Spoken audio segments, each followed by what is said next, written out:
The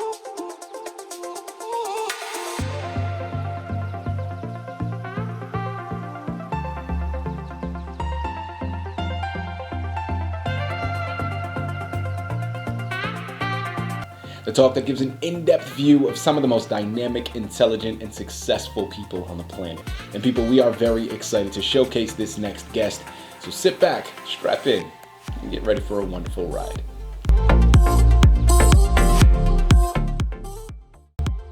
And on the line with us today, we have Judith Lacey Hewes, LCSW. Okay, and we're going to be discussing her amazing book, You Are His Masterpiece, Hope When Life Throws You a Curve.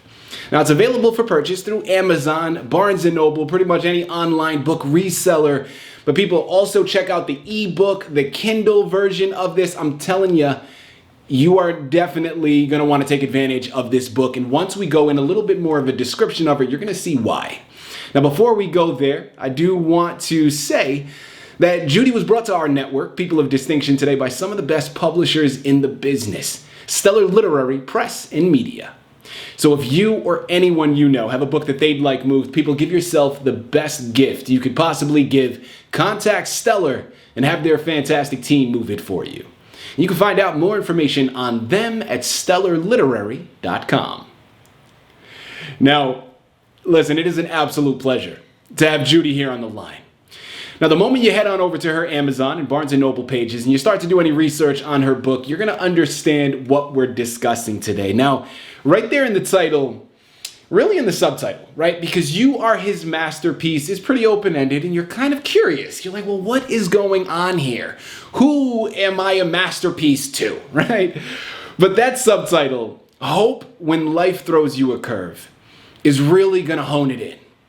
Now, people, I am very much looking forward to this because a lot of times we like to put things in a box, right? And we generally like to put titles on it. So if we're looking for a particular title, it would probably fall under a self-help narrative. But I'm telling you, guys, this is so much more than that, okay?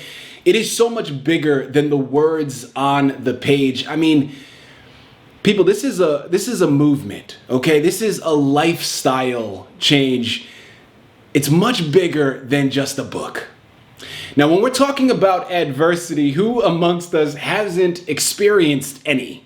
And if you haven't, listen, give yourself a pat on the back. That's fantastic because you're lucky and I have nothing but envy towards you. Because we know that after a certain point, after a certain age, you just start to understand that challenges, adversity, it's part of life. You can't avoid it. And of course, just to make sure that I'm putting out the simple answer, we probably shouldn't, right? Because we understand that wisdom derives from the experiences that we have. But at the end of the day, those experiences outside of the life lessons that you're going to gain from it, through God's assistance, through our neighbors and the support systems that we have around it, no matter how dark or adverse those challenges may seem, you can get through it. You can push through it and actually build upon it, right? And this book is taken from Judy's personal experience, not only through her career and through her educational background, but also her life's journey. And she's going to be able to articulate everything much better than I ever could. She's lived it. She's the expert. And let's bring her here on the line so she can discuss it with us, okay? Judy, first and foremost, welcome to People of Distinction, and thank you very much for being a guest. How are you doing today? I'm doing great, Benji. Thanks so much for having me. Of course. Well, listen, it truly is a pleasure, and we're absolutely looking forward to this. Not only to the words of wisdom that we're going to be able to receive from you within this short interview today, but also this book, I truly mean it, is profound. I think what you're doing here is a wonderful resource that we can take advantage of, and also perfectly timed, okay? Because let's call a spade here. Given the past 2.5, 3 years, going on what feels more like 40 years now, that we've been dealing with the variations of this lockdown and this pandemic that we're still all experiencing to varying degrees, the political divide, the social unrest that we have going on, I think it's safe to say there's a lot of people experiencing some adversity right now. And I think your book is perfectly timed because of that. So thank you again for being a guest. We're thoroughly looking forward to this. Now, before we go into the book, let's start off by learning a little bit more about your background. Judy, please start by telling us a little bit more about yourself. Well, I have always loved people, and my mother used to spend a lot of time reading to us. She wrote poetry and shared a lot of things, but I used to make up stories when I'd go over to kids' house. We'd have a sleepover. I was the last one to sleep because I was always telling everybody stories and they fell asleep. But when anyone was very difficult, that was the person I wanted to make friends with. I enjoyed people, and I especially enjoyed making friends with them. And it occurred to me that as much as I love God, He encourages us to love the unlovable, to not be the unlovable, but to care about others. And often, when people find you really care about them, it makes a huge difference. And it makes life so much enjoyable for everybody. I love that. Listen, that's a message that we can easily get behind. Here through People of Distinction, we're constantly talking about the connectivity between our human family, right? And how there's more that connects us than separate us. And listen, sometimes that's harder to acknowledge than others. But I love that message. I'm right there with you. And this is easily something that we can get behind. Judy, without further ado, of course, the anchor for today's interview is all about your book, You Are His Masterpiece. So please, give us a brief synopsis of what it entails. Yeah, it's kind of hard to give the synopsis without telling exactly how I came to write the book. I woke up one morning with the words, "A mother's eyes were like pools in a sea of grief" when she was as a child. And our middle daughter had just gotten married. She was brand new pregnant, very excited. And I was hoping it wasn't her. And at that point, it wasn't. But my mother had lost three pregnancies after I was born, before my brother. And so I know what it's like to have losses. And so this book came out of that loss. And as I wrote it down initially, I didn't really think of it as a book. I thought of it more as just kind of, thoughts that came out of my heart of encouragement to others that have lost their child. And it also worked with my cancer patients because that day I shared what I wrote with one of my new cancer patients at the time. And 3 years later, she showed it was still in her wallet. Just the words themselves were so comforting and encouraging for her. Wow. Judy, first and foremost, my sincerest condolences hearing about the passing of family members, right, through your mother's unborn children. And that is something that I don't know. Offering condolences and sorries, it just doesn't seem like it does enough. Unfortunately, that's all I have to offer at this moment. But my sincerest condolences with it. But what I can say is through such an unfortunate circumstance, this book sounded like it was birthed, right, and created. And now we have this wonderful gift and valuable resource that we're able to take advantage of. So whether it was something that was solely due to that experience or in culmination due to that experience, you had the wherewithal to comprise this book and now put it together for other people to be able to really recognize and utilize. So thank you very much for that. And without further ado, because I know you just touched up on the inspiration behind it, talk to us a little bit more about those words that are on the page. Yeah, the words came to me in phrases. And one of the things that was really insightful to me and kind of surprising was the words whale of loss. And that's a whale of loss as with Jonah. And God is there to see us through. Our friends are there.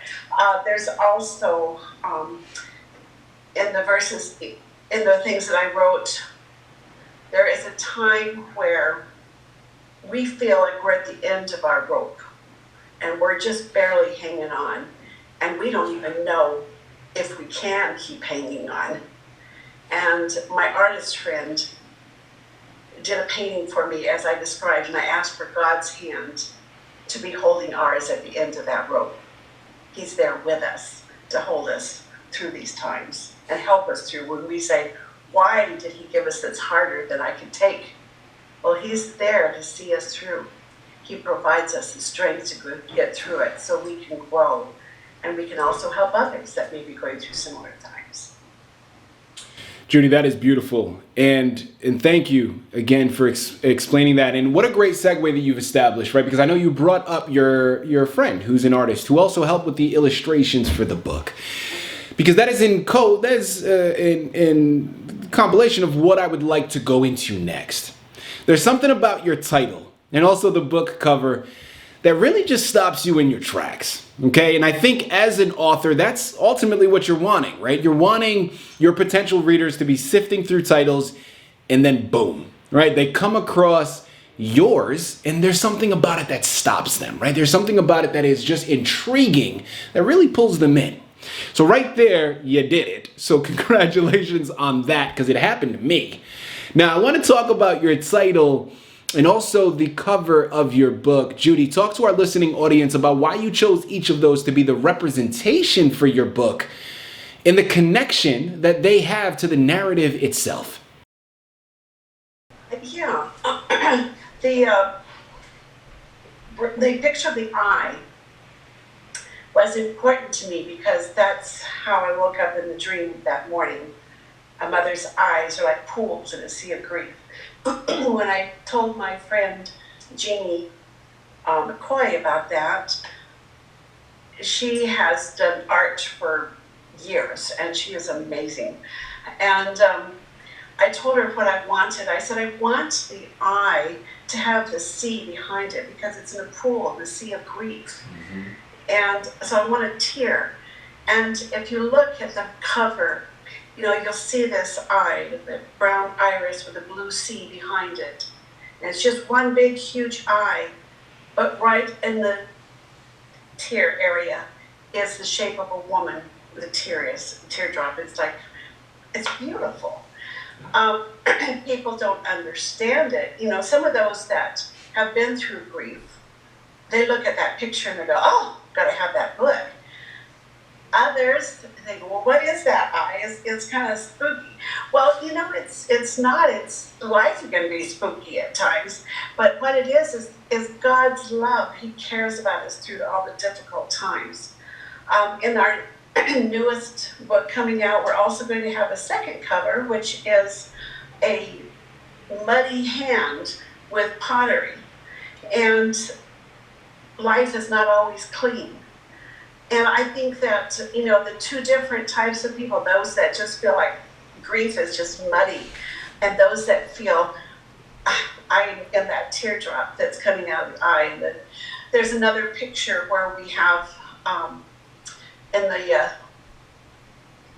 arc, you have that emotions in the forehead, in the sea of grief. And we've heard those kind of things. So we have the arc up here in the forehead in the painting, and that is incredibly deep and inspiring too. But the cover of a book draws people to it, and as well as the title, You Are His Masterpiece. So why do we have to go through all of these terrible, difficult times? It's to become that masterpiece that he designed us to be. God gave us gifts that we don't even know we have.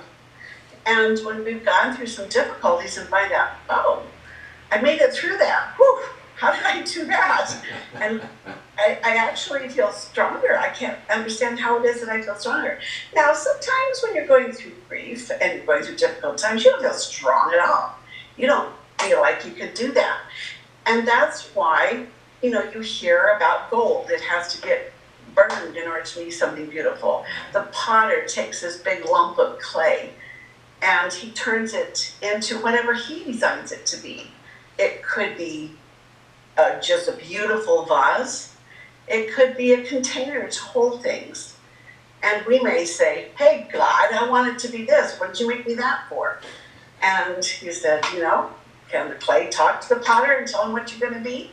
Sometimes when we're not fighting God, but we're actually letting him grow us, that's when life has so much meaning, because he loves us and he knows what we need to make us happy. Even though we may think we wanted to be famous, we wanted to be, whatever it is, like Susie or George, but he says, no, I want you to be you, because that's how I made you. You have talents nobody else has. You can reach people nobody else can reach because of your own experiences.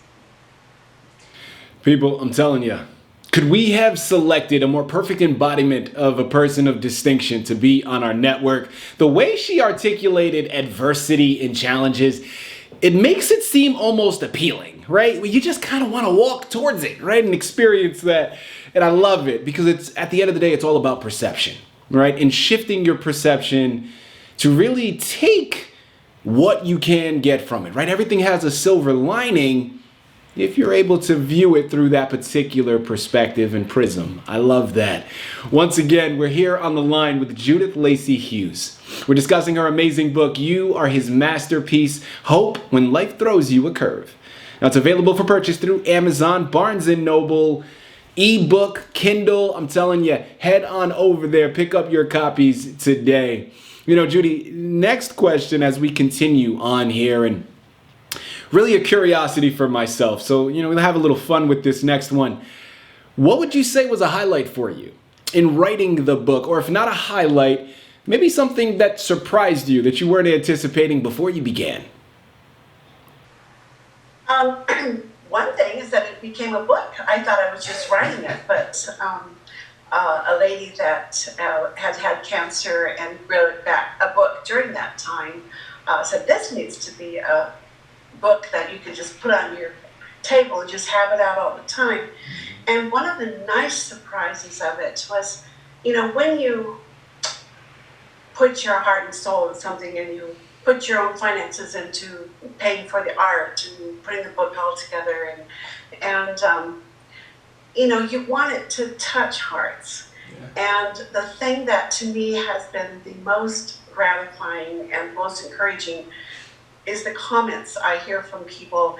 It was out in 2018, and then the company itself went out of business, and so I've been looking for have another company, and I found Stellar, and I've been so thrilled with them. And the thing that people were making is, every time I read this book, I feel closer to God and more at peace. Whether that was someone that had cancer that, they really thought they were going to be dying from, and that person is still living, by the way. And then there's also, a guy that had AIDS that came up and bought the book, and he came back and he said, can I get some more books? Because I've got another friend that's so depressed that he doesn't want to live, and another one that's in the hospital, and I just need to be encouraging. It just warmed my heart. And the artist works with First Nations people up in Tucumã and in Canada. And she said, Judy, I don't know how to tell you this, but a lot of the First Nations people, when they found out that it was my art in your book, they started tearing the pages and sharing it with each other so they could have the paintings and the words up on their walls. Now, isn't that the sweetest thing? Absolutely. I don't want everyone tearing up their books necessarily, but if it's to share, it just really was precious. And so many people have just said, I just feel closer to God every time I read this. And that, to me, is the highest compliments that you can have, is that God's love is felt. Wow. Judy, as an artist, and then of course I'm not a writer, I'm in a different medium, I'm an actor and a filmmaker, but as an artist, could we ever hope for more powerful praise than that? Of course, listen, people, once you purchase the book, if you decide you want to rip the pages out, have at it, okay? It's your book, you own it. But I think that to be able to construct and really elicit such an emotion from your readers, is there a better compliment that an artist can receive than that. I mean, that's pretty incredible, okay? And that is a wonderful, wonderful thing. And listen, it's not hard to see why, Judy, just from this short discussion that we've had, I can understand completely where those readers were coming from. And it's so much more than just from the simple fact that they knew the artist behind the illustrations, right? Because that was just one example. You mentioned a few other people that knew you. Maybe not personally, but had recommended your book to others. And I think, people, that's where the power of this book lies. It's not for one particular reader. It has a variety of resources that it can offer to a wide range of readers. And as we close out, Judy, one of the questions that I really wanted to go to next, and I think we've already started to go into this answer. And if we did, I think it's worth double downing on and repeating. And I don't want to assume the answer to it, because you know what happens when you assume, Judy. So I'm not going to do that to you. I have you here on the line. Let's go directly to the source, okay? Who would you say is your intended audience with this book? And what is the main message that you hope your readers receive? My main audience is anybody. I thought it was more for adults, but my little granddaughter, when she was 5 years old, she took it to her kindergarten class, and they just loved it. And she came back and she said, "Gran, I think you're famous." I said, "Well, I'm not, but I'm glad that you have." She said, "I love your book." And so it's so it's from very young 5-year-old up to 100-year-old.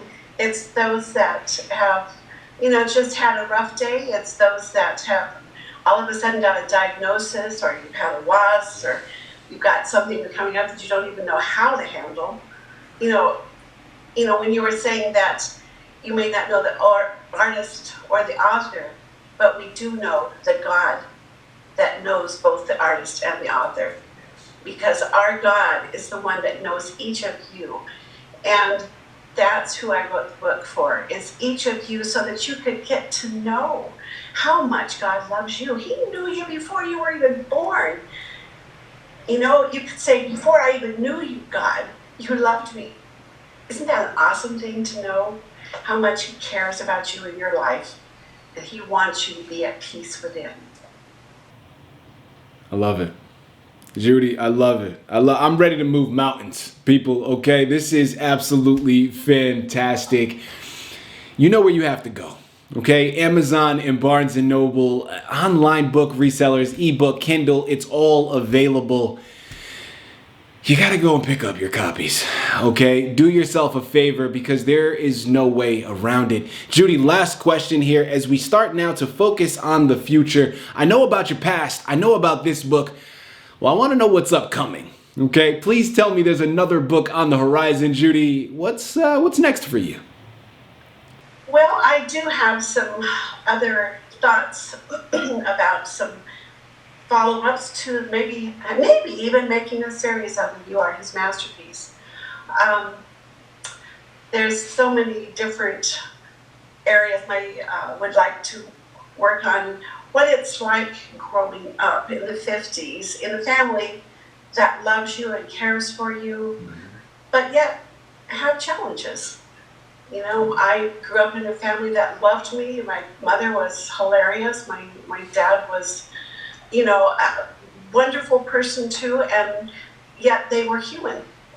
And as I look at my life, one time I was saying to the Lord, it just seems like I've had such an easy life. And the thought came back, oh yeah? So having your mother have Parkinson's for 20 years was easy? Well, no, not exactly. Being a really shy little girl and feeling like no one wanted you around was easy? Well, no, not exactly. Having your dad fall down at 80 and get quadriplegic was easy? No, was not. But, so what made it easy, Judy? Well, Lord, because I gave it to you. And, I had to learn to do that. I had a pretty strong little personality as a kid. And I did not like anyone laughing at me, and I did not like being made fun of. And I had to learn I almost got fired from my own birthday party one time for my attitude. But, as we grow and learn through life, and it makes a difference. So those kinds of things. I've also started working on a book that is the Diary of Eve. And, whether you have a wonderful marriage or a challenging marriage, they were married for over 900 years, as I recall. And so they thought maybe their first child would be the promised Messiah, Redeemer, and the first child killed the second child. Right. So they didn't have a very good outcome there. And our world has had a lot of challenges, but through it all, God is leading and growing and caring for each of us. So, just those things. There you have it, people. There's more on the horizon. You know where you have to go, okay? I'm telling you, Judith Lacey Hewes is the author you have to thank for bringing this fantastic book to your table. And the title we discussed today, once more, just to re-impress it, it's called You Are His Masterpiece. Hope When Life Throws You a Curve. People, there's so much wisdom that we've discussed here today. There's so much to be gained. This is a wonderful resource to add to your shelf. It's an even better gift to add to someone else's. Head on over there today and pick up your copies. You can thank me later, I tell you.